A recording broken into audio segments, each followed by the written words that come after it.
Et bonjour tout le monde, on se retrouve pour une toute nouvelle vidéo sur No Limits 2. On se retrouve avec un autre préfabricat track, donc comme la semaine dernière. Vachement badass quand même, hein. On se retrouve quand même avec des hauteurs très imposantes. Un peu plus qu'à la El Toro quand même, hein. Je pense en tout cas visuellement. On est sur vraiment du très gros. Et c'est sur le thème du Far West, hein, comme vous, je pense, vous aurez pu le constater. Et son nom, c'est Buffalo. Donc ce coaster a été construit par Maine Con Costa. Maine Con Costa, ouais, je pense que c'est ça. C'est un créateur que je présente beaucoup dans mes vidéos parce qu'il fait énormément de créations. Je trouve qu'il a d'ailleurs un rythme de création assez élevé. Je sais pas comment il fait vraiment, mais c'est assez incroyable. Et il a vraiment son style à mettre des éléments de décor, pas non plus poussés à son paroxysme, mais putain, il y a des éléments de décor quoi, et il y a un thème, et c'est ça qui est sympa en tout cas dans ses créations. Et c'est vrai que je dis rarement les créateurs, enfin je cite rarement les créateurs des coasters, mais globalement vous savez que vous avez juste à aller voir dans la description pour aller voir qui a fait tel ou tel coaster. Donc c'est une nouvelle fois un préfabriqué de track de chez Intamin, hein. Donc comme je vous l'ai expliqué la semaine dernière, c'est un procédé de fabrication très propre à Intamin, à savoir de faire de la découpe au laser en usine. Elle est super sympa sa petite file d'attente, c'est rigolo. J'aime aussi les petits lampadaires là, qui font très Far West. On en retrouve dans énormément de parcs, hein, d'ailleurs. Je pense à Port Aventura, il y en a. Dans les parcs Cedar Fair, il y en a aussi pas mal de ces lampadaires-là. Mais enfin bref. À où l'entrée du... En tout cas, l'avant du... Ok, là-bas, ça a l'air d'être la zone de frein, donc je suis... Putain, il y a que deux trains. Il n'a mis que deux trains, mais il a la possibilité d'en mettre un troisième. Je sais pas, il doit peut-être avoir une zone de frein au milieu, mais quel est l'intérêt du coup de pas avoir mis le troisième train? Peut-être parce que l'affluence est nulle, me direz-vous, mais ouais, pourquoi pas. Il y a toujours un compte d'or j'ai l'impression, dans ses créations, ou c'est peut-être moi. Par contre, il tourne à une vitesse assez folle, son compte d'or. Bon, c'est quand vous voulez pour embarquer. Putain, c'est drop, quoi. On va accélérer peut-être un petit peu la cadence, parce que... Putain, mais il a l'air gigantesque, son coaster. Bon! Il doit durer au moins 1 minute 30, 2 minutes. Lift compris. Allez! C'est parti, avec les trains PTC Philadelphia Toboggan Coaster à 3 places. Enfin, à 3 rangées plutôt. Ce qui est quand même, comment dire, pas ce qu'il y a de plus confortable. Euh, on va dire que les 2 rangées... J'en ai jamais ridé des 3 rangées, mais vous savez, c'est un petit peu le même empactement que Loup-Garou à Walibi Belgium et que l'ex Robin Hood à Walibi Holland. C'est très tape-cul, hein, parce que plus le train est long, moins il a d'empattement, et donc... Voilà, bon, c'est un peu technique, mais vous m'aurez compris, c'est vraiment pas ce qu'il y a de plus confortable. En tout cas, c'est ce qui est surtout plus tape-cul. Bon, c'est parti. En plus, il a créé un petit village Far West. Ça me fait penser au petit village de Walibi Belgium, l'ex-village Lucky Luke, qui maintenant n'a plus aucun rapport avec Lucky Luke. Mais enfin bon, c'est un détail, hein. Bon, c'est d'ailleurs pour ça que ça s'appelle la Dalton Terror, hein. Avant, il y avait des putains de Dalton dessinés sur la façade des nacelles. Maintenant, ça a été viré. Je crois que ça a été une question de licence, même Calamity Mine avant était sur la thématique de Lucky Luke. Il y avait des petites statuettes Lucky Luke. Je crois que la seule statuette rescapée, c'est la statuette de l'aigle, qui est la seule référence à Lucky Luke qui existe encore dans la zone de Walibi Belgium. Si elle existe encore, hein, parce que j'ai toujours l'image de cette petite statuette. Mais c'est possible qu'elle ait été virée très récemment. Mais bon, j'ai pas prêté attention au mois de juin dernier. En tout cas, la dernière fois que j'y suis allé, il me semble qu'elle était là. Ah, par contre, là, il a fait un petit test et il s'est trompé. Hein, je pense que ça aurait été bien de le virer. Par contre, putain, on est vraiment très haut et c'est hyper impressionnant. Toutes ces structures, ça me fait penser au Shoot the Chute de Mirabilandia. J'en parlerai après, putain. Le bruit. Rien que le bruit, tu sens que... eh ben, il va pas doucement, quoi. Wow, rien que le virage, quoi. C'est vraiment un méga coaster en bois, quoi. Ah, c'est impressionnant.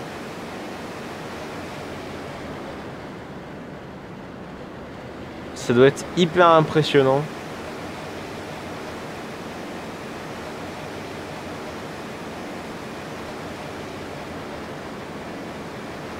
Je pense qu'il doit être pas si avare que ça en vibration, malheureusement. Mais après c'est une spécificité des préfabriqués de track, c'est qu'ils vieillissent, enfin à leur ouverture en tout cas, les vibrations sont quasiment nulles quoi. Après avec le temps c'est moins ça. En tout cas Colossus en a fait les frais. Apparemment, ce que j'ai pu entendre. Je n'ai pas encore raidé de préfabriqué de track. Je pense que celui dont j'ai le plus...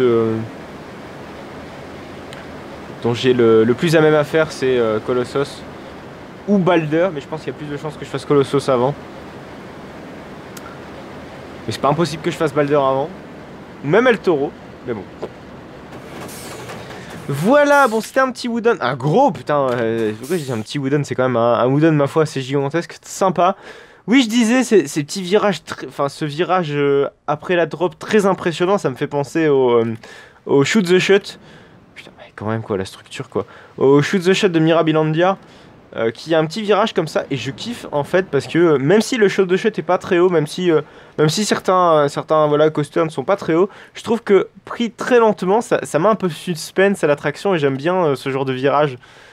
Vraiment, ça met son petit coup de stress. Et surtout, même sur des coasters très hauts comme ça doit être vraiment très impressionnant une fois ridé. Bon, je ne fais que juger, hein, c'est vrai sur les on-ride, mais bon, je pense que le mieux ce serait vraiment de le faire. Parce que voilà quoi, une on-ride, ça veut tout et rien dire en même temps. Le mieux c'est de le faire quoi. Même juger un coaster sur une on-ride, je pense que c'est vraiment peu approprié. Bon, malheureusement, on n'a pas l'occasion de rider des coasters sur Nemesis 2 parce que justement ces coasters n'existent pas. Mais évidemment, on peut se référer à ce qu'on a déjà fait. Mais souvent, quand on n'a rien fait, quand on n'a pas fait un coaster, autant pas se prononcer quoi. Enfin, moi, j'ai jamais fait des. Enfin, avant de ne pas avoir fait de RMC, c'est clair que sans avoir fait de RMC, on peut vraiment pas comprendre ce qui est un RMC, ou même le fait de faire un BM avant d'avoir fait un BM, on peut pas comprendre à quel point un BM c'est très mélodieux comme coaster, c'est très harmonisant. Je sais absolument pas si ça se dit d'ailleurs. Mais vraiment, on peut se baser sur des choses qu'on a déjà faites, mais ne vous basez pas sur quelque chose que vous n'avez jamais fait. Enfin, ne vous basez pas sur quelque chose que vous n'avez jamais fait. C'est vraiment important de le dire. Bref. Autre coaster cette fois-ci, c'est un coaster vachement spécial. Il me fait penser en tout cas à Switchback. Vous savez, c'est le wooden coaster de chez Gravity Group qui est spécial. Hein, c'est un circuit ouvert littéralement. Alors, on va voir en quoi il donne. Alors, il est sur un pier. Je vais pas vous expliquer trop ce que. Bah, alors, je pourrais vous dire ce qu'est un pier. Bon.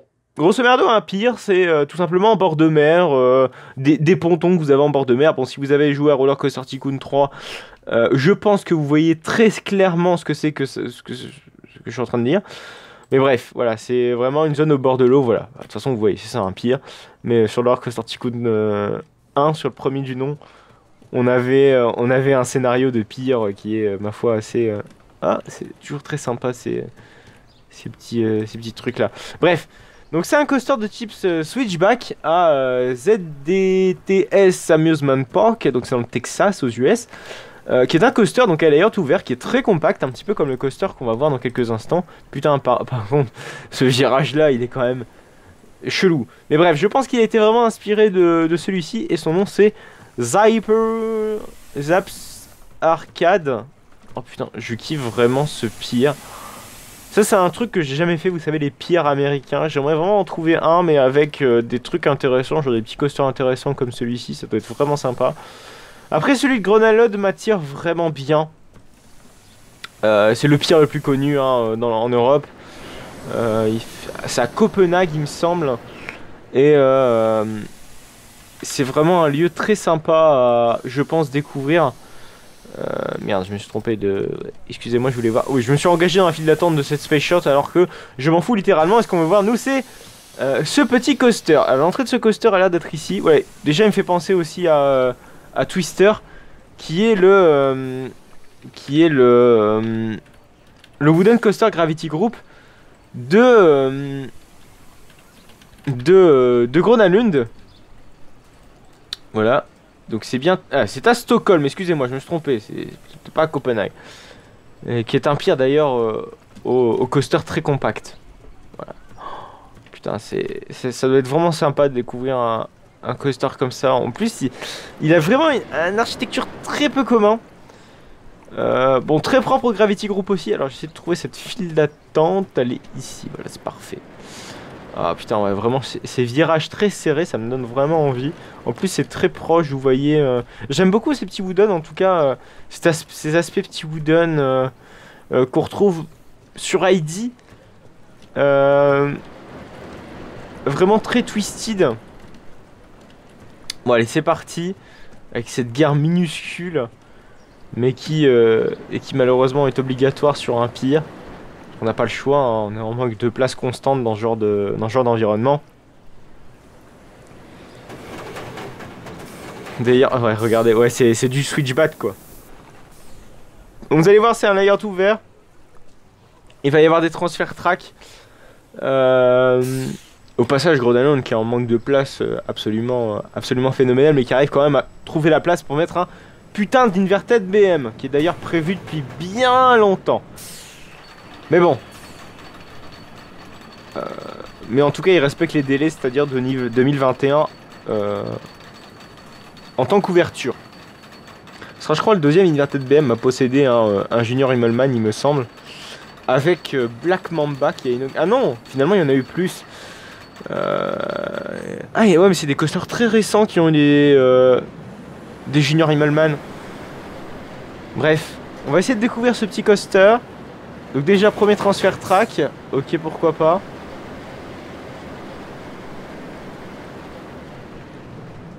Ah oui, c'est vraiment très juste, on va dire. J'aime beaucoup ces petits layouts avec des surprises comme ça. Gravity Group, c'est bien les faire.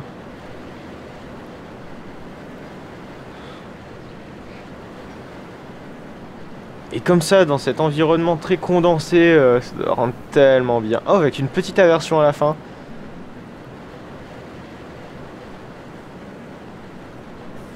Ouais. Ouais, franchement, ça pète le feu. Moi, j'aime beaucoup, en tout cas, au bord de l'eau, comme ça. Avec deux trains, le débit, on n'est pas... même si les trains sont tout petits, malheureusement, je pense que c'est... on est un petit peu obligé, vu l'empattement que les trains doivent prendre. Mais ouais, c'est super sympa. Franchement, je suis assez convaincu. Bref, je parlais des Junior Immelmann. Black Mamba, voilà, qui était le premier coaster à posséder un Junior Immelmann. Visiblement, il y a d'autres coasters qui possèdent désormais un Junior Immelmann. Icon à Blackpool Pleasure Beach en possède un. Oui, oui, en possède un. Un Wing Coaster en Chine aussi. Et un autre coaster en construction va désormais aussi en posséder un. C'est un autre Wing Coaster. Et il est, je crois, aussi en Chine. Il y a beaucoup de BM qui poussent en Chine. C'est vraiment impressionnant. À côté de ce parc, d'ailleurs, il y a aussi un putain d'hyper coaster BM qui est en train de se construire. Bref, c'est juste affolant le nombre de BM qui se construisent actuellement en Chine. Vraiment, oh, putain, c'est vraiment super sympa d'avoir et tout. Putain, même cette grande roue, quoi. Vous êtes littéralement au-dessus de la mer. C'est très joli, très impressionnant. J'aime beaucoup ce genre de petit environnement. Si vous avez des maps comme ça à me recommander, n'hésitez pas, ça doit être vraiment sympa. Alors, on va continuer avec un autre coaster. Cette fois-ci, c'est un Wing Coaster BM portant le nom de Peregrine. C'est tout récent, ce petit coaster. Enfin, ce coaster globalement... pas si petit que ça, mine de rien. Mais il est tout récent, il a été rajouté assez récemment sur tous les sites de partage de la communauté No Limits 2, si je puis dire. Bon, c'est parti, il est jaune, couleur vraiment très peu commun pour n'importe quel coaster moderne. Hein. Maintenant, c'est beaucoup de bleu, beaucoup de rouge, beaucoup de noir. Très peu de couleurs jaunâtres, vraiment. Bon, après, voilà, c'est pas facile à intégrer un coaster jaune, je vous l'avoue. Mais voilà. Bon, c'est parti, et encore moins un BM pour le coup. Un Intamin, je sais pas ce que ça va donner, mais j'en connais pas des coasters jaunes de Intamin. D'ailleurs, je crois que j'ai jamais arrêté de coaster jaune. Bon, je sais pas si on s'en fout un petit peu, mais bon. Tant que le coaster est bon à rider et un minimum thématisé, moi ça me va. Après, s'il est encore mieux thématisé, c'est que du bonheur, quoi, comme dirait Patrick Sébastien. Bon, on va commencer le coaster, qui visiblement a l'air d'avoir un layout très varié. Voilà, j'aimerais par contre me choper ce train-ci, s'il vous plaît. Voilà, coucou le train qui va passer juste en haut. Bon, on va essayer d'accélérer un petit peu le temps pour qu'on puisse gravir le lift de manière assez rapide. Voilà, le plus rapidement possible. Voilà, c'est parti. Wow, c'est impressionnant, franchement, avec son lac à côté. Par contre, avec ses vestes souples dégueulasses d'Intamin, de BM, pardon. J'espère que BM va vraiment changer d'avis un jour. Bon, je pense qu'ils seront un peu contraints de le faire, vu tout ce qui se fait en ce moment. Sinon, on se retrouvait à être les seuls à avoir des vestes souples encore sur le coaster. C'est pas compliqué de refoutre encore leur putain de harnais. Même leur ancien harnais me satisfait bien plus que leur veste souple dégueulasse, quoi. Franchement, sérieusement, quoi. Laissez Vekoma avec leur veste souple à la con pour leur nouveau train. Même si j'aurais préféré des lap bars. Mais voilà. Même Vekoma aurait pu mettre des lap bars sur ce nouveau train. Franchement. Bon, pas forcément sur les trains style nouveau train Space Mountain ou nouveau train Python et Speed of Sound. Mais je parle de leur nouveauté style l'Air Coaster. J'aurais pu mettre des lap bars, hein, franchement.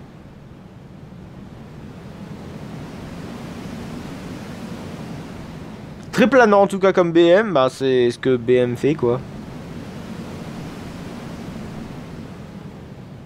N'évolue pas depuis au moins une vingtaine d'années, c'est absolument affolant. J'ai l'impression même qu'il régresse, il y a des moments.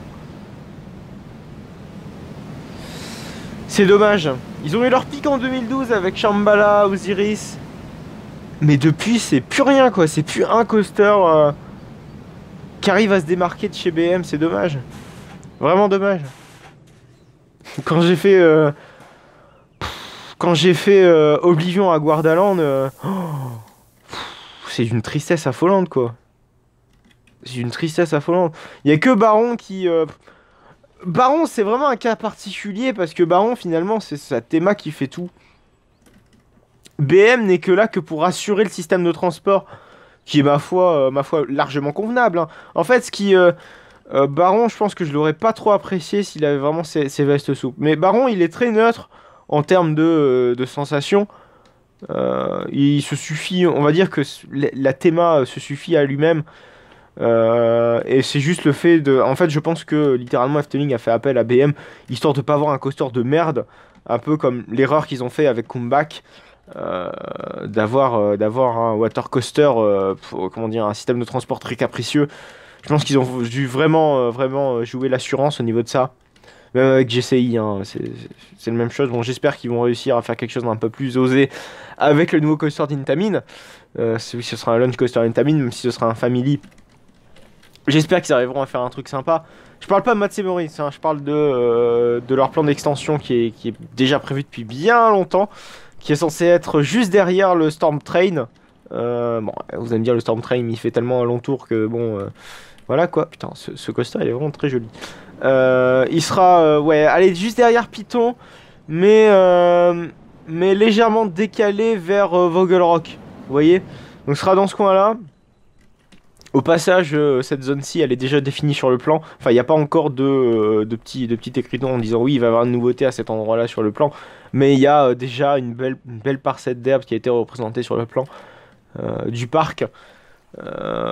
Qui fera place à la nouveauté si ils arriveront à se battre avec les riverains. Oui, parce que eux aussi ils ont des soucis avec les riverains, moins probants qu'avec Walibi Belgium, parce que Walibi Belgium ils sont vraiment juste à côté, et même avec Phantasialand là Efteling c'est vraiment plus un souci environnemental qu'ils ont que Walibi Belgium a moins, mais voilà, c'est des problèmes différents qu'ont certains parcs. Bref, j'espère que cette vidéo vous aura plu de No Limits 2. On a beaucoup parlé de pas forcément ce qu'on avait à l'écran, mais bon, c'est pas grave, hein, ça fait toujours du bien de parler des parcs que l'on connaît. Mais voilà. Bref, j'espère que cette vidéo vous aura plu. En tout cas, n'hésitez pas à liker, n'hésitez pas à commenter, n'hésitez pas à vous abonner pour ne plus manquer aucune autre de mes vidéos. On se retrouve la semaine prochaine pour une nouvelle vidéo sur No Limits 2. Allez, à plus tard.